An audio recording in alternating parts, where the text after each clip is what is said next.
Deus está nos visitando nessa noite com um renovo, com esperança da nossa fé. Deus está dizendo, não vai ser como você está imaginando, não.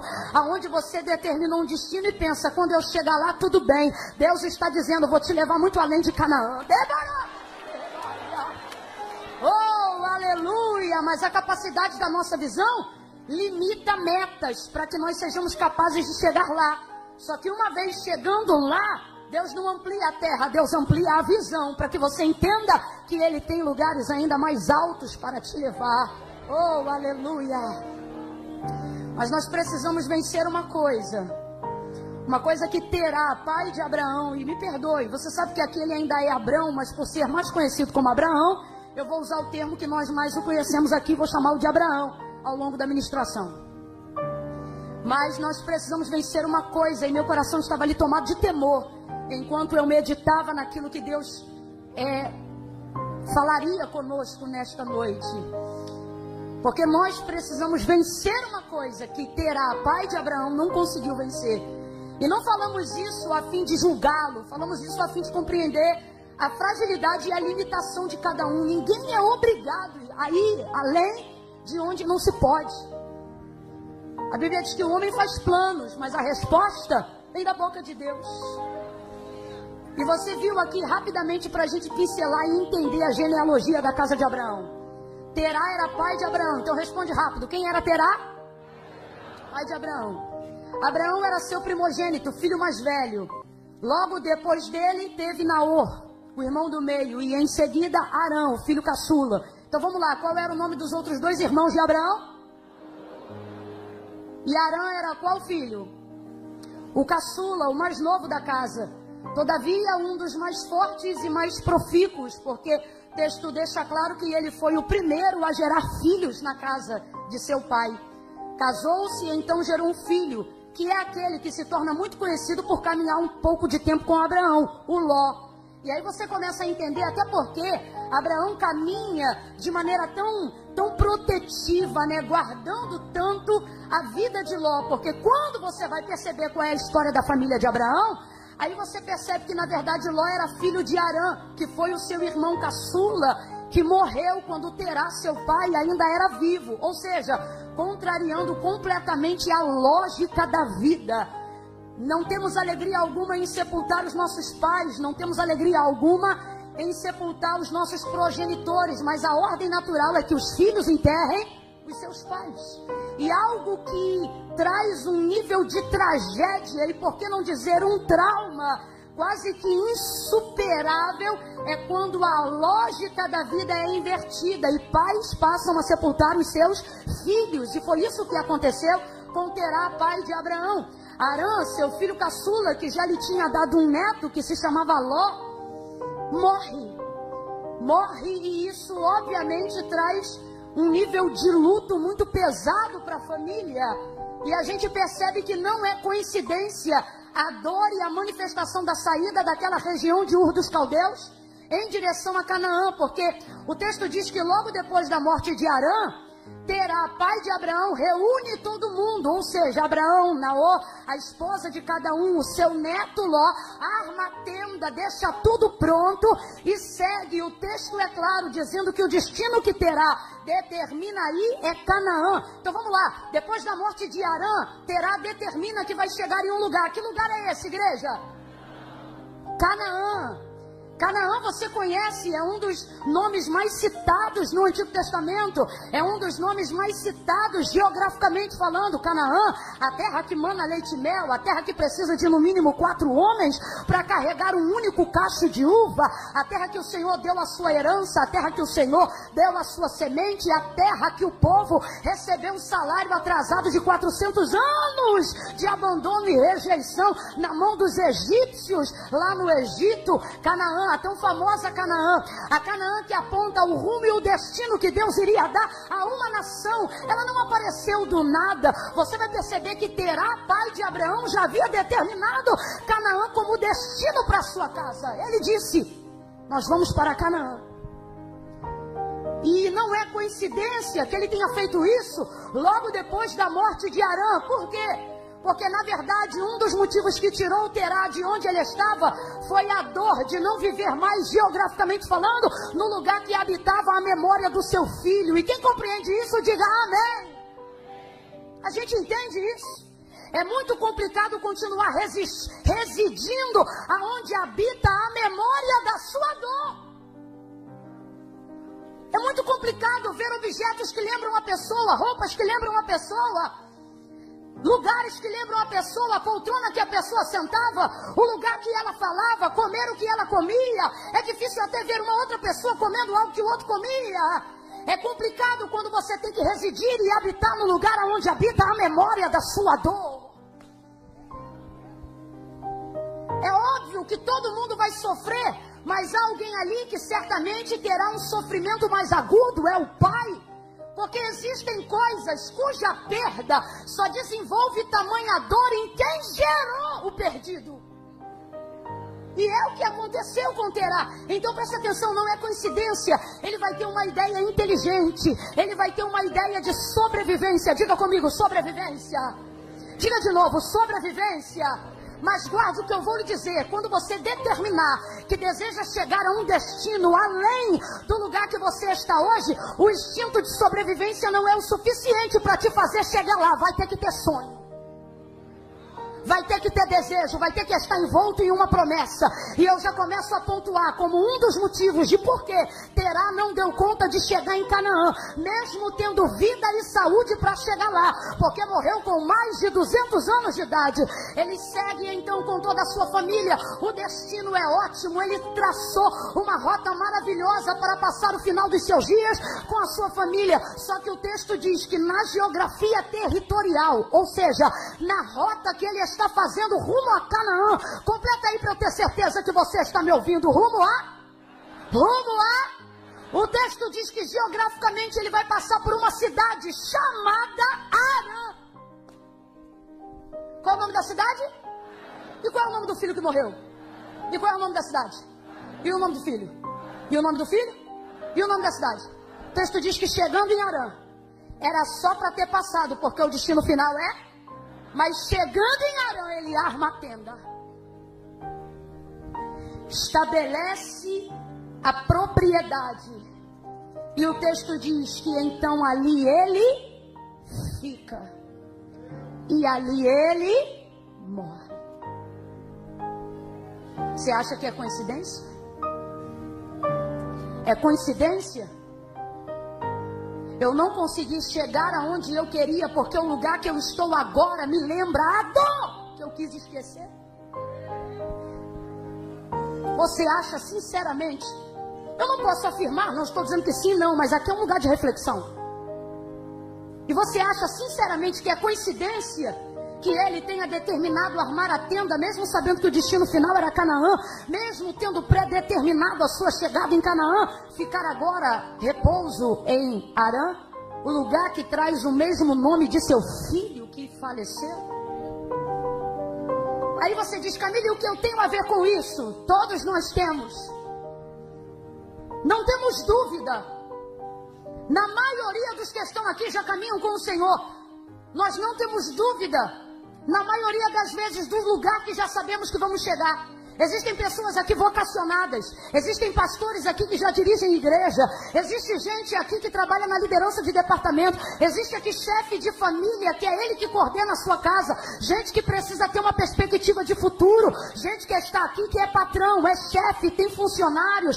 Ou uma pessoa que está aqui lidera um setor de trabalho. Ou como eu já disse, você talvez, assim como Abraão, tenha a tutela de um sobrinho, de um filho que não é seu. Gente que precisa ter uma perspectiva mínima de futuro, porque precisa ir além, precisa avançar, precisa pensar no amanhã. A maioria das pessoas aqui, se eu perguntasse para você, você sabe aonde você deve chegar?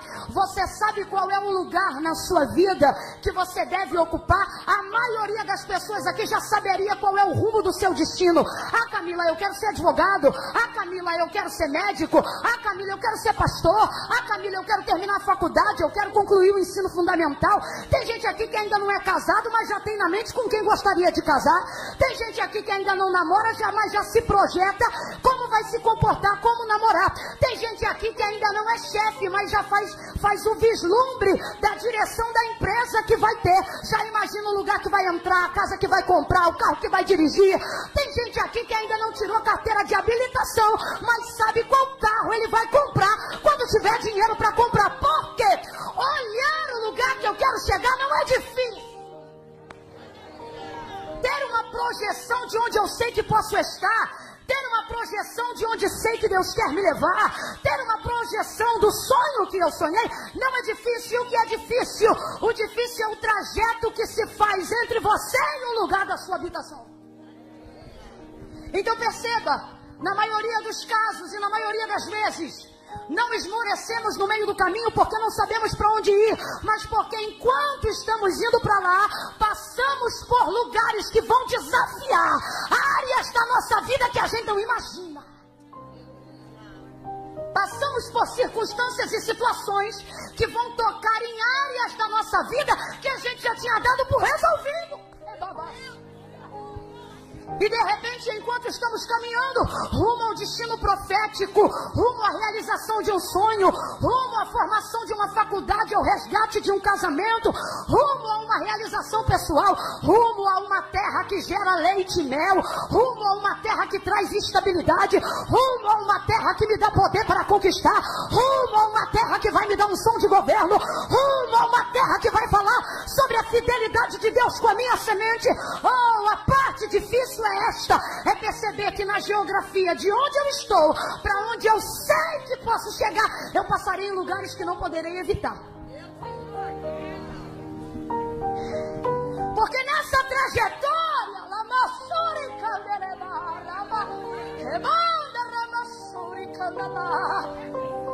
nessa trajetória vão aparecer coisas que não estão no mapa. Nessa trajetória vão aparecer coisas que o Waze não atualizou, que o Google Maps não falou. Nessa trajetória a quimioterapia não vai mandar um telegrama.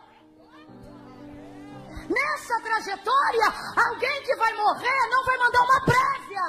Nessa trajetória o baú da memória do passado pode ser vasculhado em terras que eu não conheço, mas que vão falar do que eu já vivi.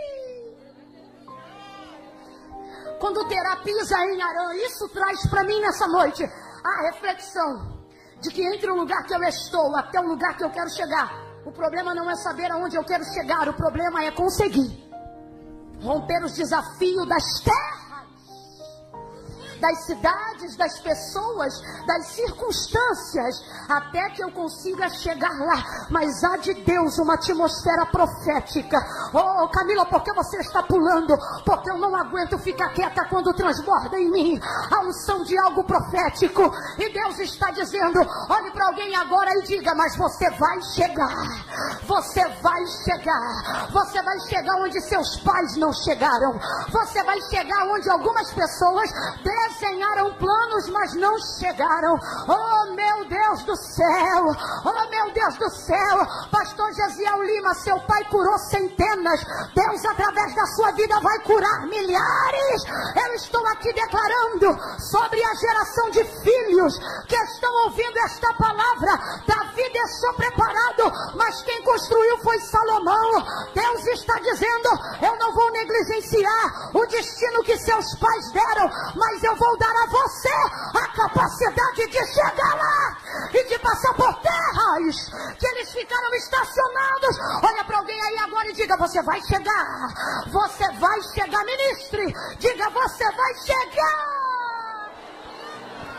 Aleluia. Terá morreu, mas você está vivo. Quem já ouviu falar que sonhos não envelhecem? Quem aqui já viu reportagem de velhinha que casou depois de bem velhinha? E alguém pode pensar, que alegria tem agora, com os cabelinhos todo branco? Só que se a gente vasculhasse o coração dela, a gente ia compreender, porque Salomão disse que ninguém entende a alegria no íntimo, nem a tristeza. Tem coisa que só sabe quem sente. Por quê? Porque os lugares que Deus tem para nos fazer herdar não tem a ver com chegar lá. Tem a ver que quando você chega, o nível de alegria da chegada depende da sua consciência do que você para chegar lá. Entende isso? Terá morreu, mas você está vivo. É muito simples, mas é muito forte. É forte por causa da unção que está aqui desatando julgos pelo poder da palavra. E é crendo nisso que eu vou falar de novo. Terá morreu, mas você está vivo. Alguém que você amava não está mais aqui, mas semeou algo em você e te deixou um rumo antes de ir embora.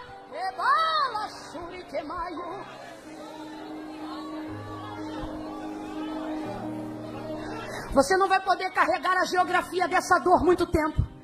Tem gente de verdade que entra em alguns lugares e dizem: eu nasci aqui, vivi aqui, vou morrer aqui. Mas Deus está dizendo: eu estou te chamando para ascender a geração que virá depois de você. Ele parou no lugar da sua dor e ali ele ficou. Ali ele ficou, ali ele viveu. E o texto diz que ali ele também morreu. Mesmo consciente de que o desejo de sua chegada era Canaã. É nisto que eu afirmo para vocês nessa noite. Deus trouxe a gente aqui para dizer: você não vai habitar na memória da sua dor.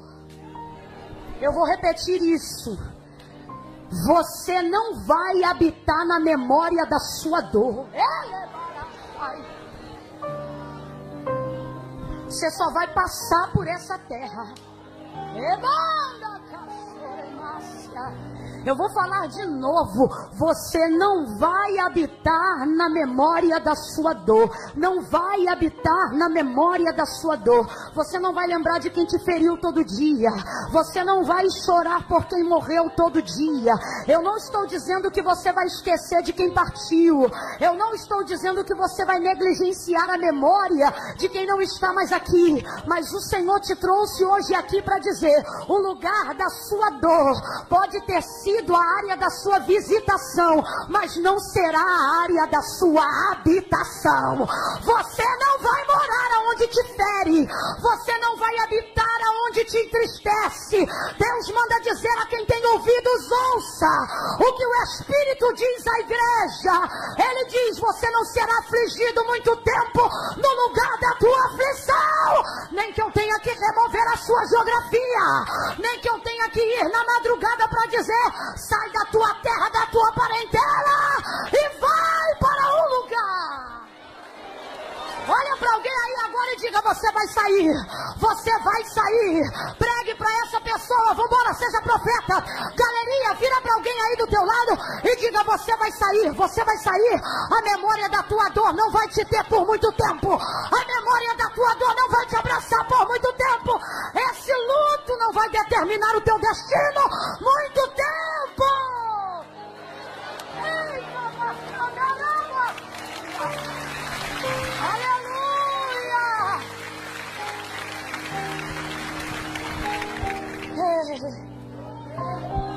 Há dores que devem ser respeitadas, mas não pode conviver eternamente. Agora perceba, é triste o que eu vou dizer, mas é verdade, e a verdade liberta, e é isso que me dá ânimo de falar. Foi o pai de Abraão que determinou sua chegada em Canaã. Ele não chegou, porque parou estacionado num lugar que lembrava o nome do filho que morreu, do seu luto e da sua dor. Mas mesmo assim o texto afirma, e a gente lê ainda antes de encerrar, no verso 8, se não me engano, que Abraão chegou. Oh, alguém me ouviu, aleluia. Abraão chegou. Agora perceba, é muito ruim perder na viagem quem estava indo contigo para o mesmo lugar. Agora perceba que a perda seja de Arã, porque preste atenção, Terá perdeu Arã, mas Abraão perdeu Arã e Terá. Existem lugares mais longínquos que Deus determinou para pessoas mais resistentes. Agora ouça isso. Abraão perdeu Terá, Abraão perdeu Arã, mas mesmo assim chegou em Canaã. terá pessoas que começam na caminhada com você. Camille, aonde que começa a dificuldade e o desafio da geografia em direção ao milagre? Quando eu percebo que quem começou caminhando comigo não estará mais comigo na caminhada. E ao invés de Deus dizer, descansa, Ele diz, vem e caminha. É complicado quando Deus não altera a rota do destino só porque você não tem mais a caravana que tinha. É complicado quando a caravana muda, mas o destino não muda. É complicado quando as pessoas mudam, mas o destino não muda. Quem está entendendo começa a aplicar isso na própria vida. Bota essa mente para funcionar. É complicado quando o ciclo de amizades muda, mas o destino é o mesmo. É complicado quando o ciclo de relacionamentos muda, mas o destino é o mesmo. É complicado quando em quem você se apoia muda, quando os esteios da sua vida mudam, quando os amigos da sua vida mudam, quando os parentes da sua vida mudam. É complicado quando tudo muda e você pensa, se mudou a circunstância, Deus vai mudar o destino. É complicado quando Ele diz, a circunstância da tua vida não muda o destino que eu determinei da tua chegada. Então continue caminhando. Aí Ele chega para Abraão e diz, sai. A primeira palavra que manifesta a identidade de Deus, quando se revela a Abraão, não é vai. A primeira palavra é... Abre essa boca, finge que está expulsando o demônio e fala com autoridade. A primeira palavra é... Até caiu uns 20 agora. Mas vamos lá, no caso de Deus e Abraão. A primeira palavra que Deus manifesta a Abraão está num verbo de caráter imperativo. Ele diz, sai. Meu Deus. Porque às vezes nós estamos na memória da nossa dor. E a gente pensa, quando Deus me der uma direção, eu saio daqui.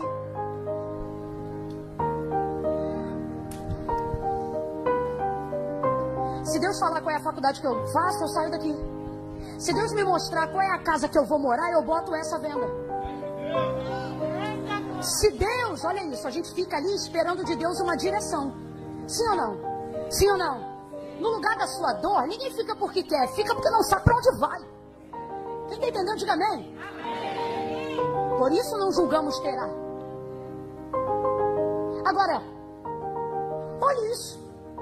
Veja como isso pode descortinar. Veja como isso pode abrir o caminho do nosso destino. A primeira palavra de Deus em direção a Abraão não é vai. A primeira palavra de Deus em direção a Abraão é... É como se do lado de cá, na memória da nossa dor, a gente ficasse aqui dizendo, Deus, se tu der uma direção eu saio. E é como se do lado de lá, onde Deus habita, ele dissesse, se você sair eu digo.